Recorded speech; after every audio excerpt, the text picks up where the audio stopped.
Be fruitful and multiply. It's in me to produce. I was born to produce. I got potential to produce. He gave me gifts to produce. He anointed me to produce. So it's like, I want peace, but I'm not just gonna sit at home and meditate all day. I got to do something. Is there any, am I talking to anybody? I got to do something. I got to build something. I got to write something. I got to start something. I've got to create something. I've been created to produce. Is there anybody honest enough to just admit, I'm not jealous, but I do get confused? Yeah. I don't want God to stop doing anything He's doing for you. I'm just confused as to why some things are not happening for me.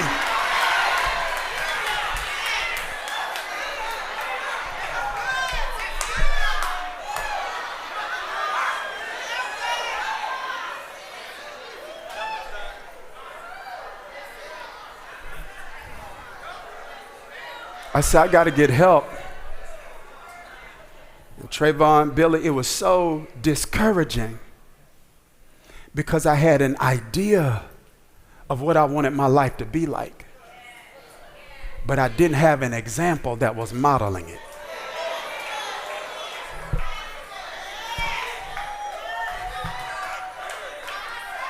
I could find what I was looking for in people, but not in a person. It was like, I want his money, but not his marriage. Let me go to this side. Yeah, if I got to have that kind of marriage to get that kind of money, I just stick with the square footage I got, bro. I'm not sitting in no big house with somebody I don't like.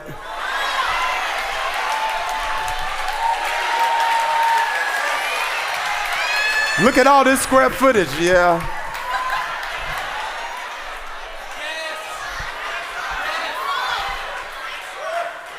You know, I look at people like, man, I like that marriage, but I don't like that money.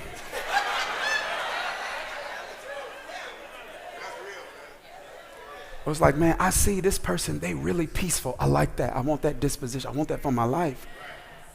But I also want to be productive.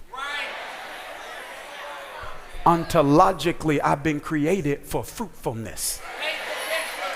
Be fruitful and multiply. It's in me to produce. I was born to produce. I got potential to produce. He gave me gifts to produce. He anointed me to produce.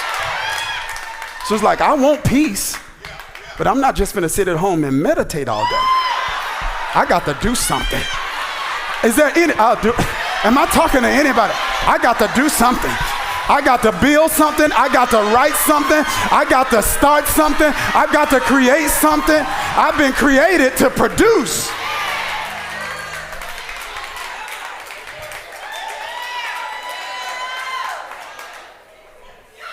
So I didn't have any examples. And what was weird is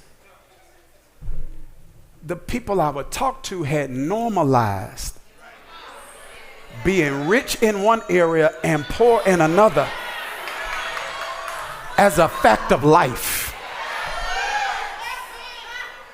And they would use words like sacrifice to describe pathways to prospering and success. And of course, you do have to give some things up to go up. But what they were giving up were things I felt like God wants us to keep.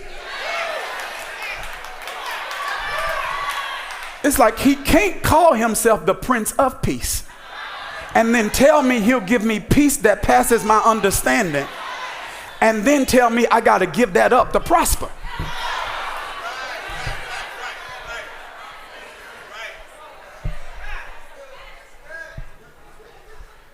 It's not making sense. And all the courses I was buying and the people I was watching was zeroed in on one area. And I said,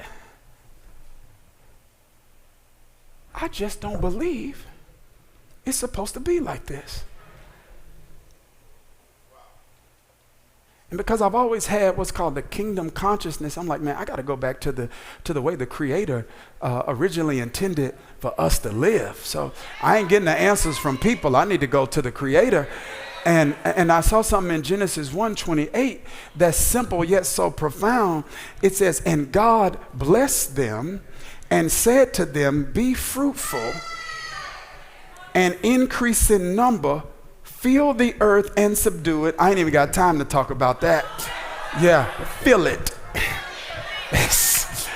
Some stuff need to be here that wasn't here before you got here because you here. Fill it and subdue it, which means sometimes the thing that you create has the capability to create chaos. Y'all missed this? So you got to create. Did you hear what I just said?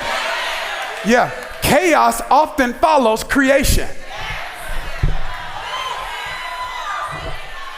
Creating this, we created this room, but creating this room creates some chaos.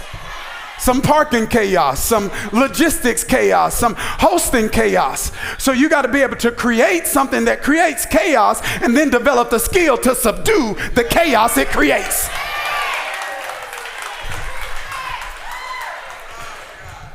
He says, be fruitful, increase in number, fill the earth, subdue it. But then he says, rule. Rule. I say that's it.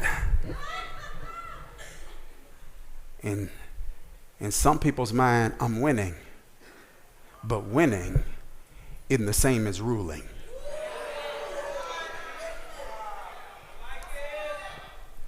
I say I'm not ruling. I'm not exercising, operating in dominion.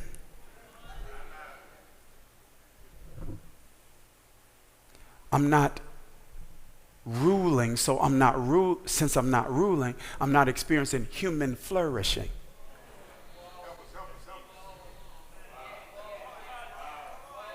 I'm fruitful, but not flourishing.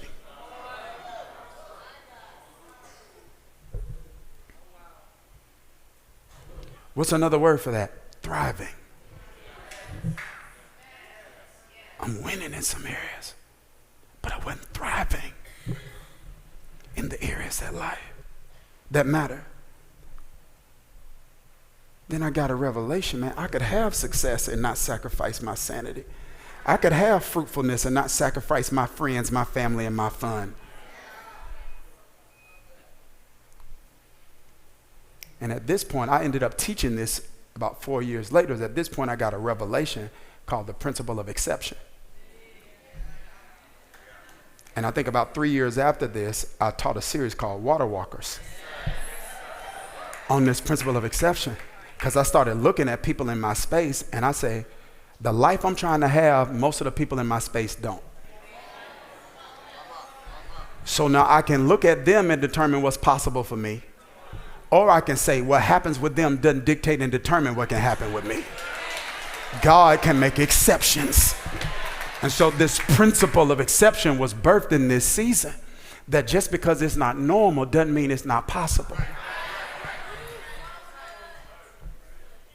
Am I making sense? So I said, man, I want to thrive in life.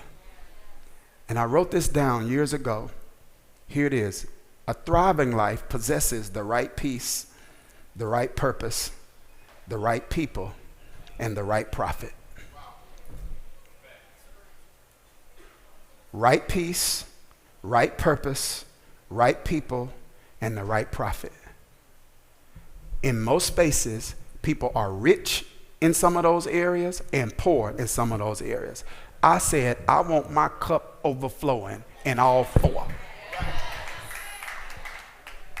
I want my cup to be running over with peace, running over with purpose.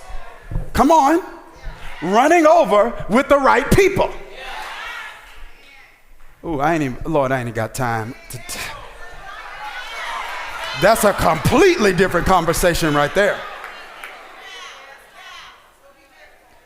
Because when I started making pivots, I realized that some people actually loved me genuinely. but they loved an inferior, dysfunctional version of me.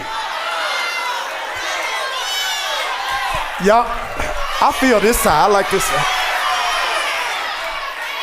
When I start setting boundaries and stop overextending myself, I was amazed at the reaction I got from people who were upset that I was actually making decisions that was best for me.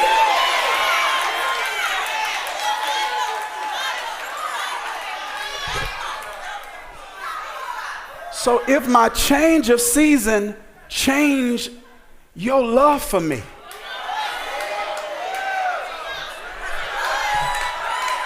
then my expectation of you now has to change.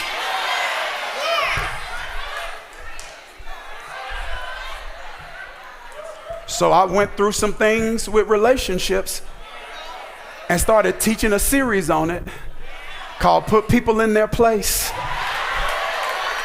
Sat on that for years, and then a few years later I turned it into a book called Relational Intelligence.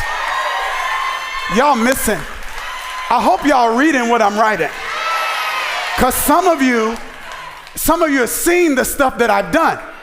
I'm pulling back the curtain and showing you that some of the stuff I produced came from my pain.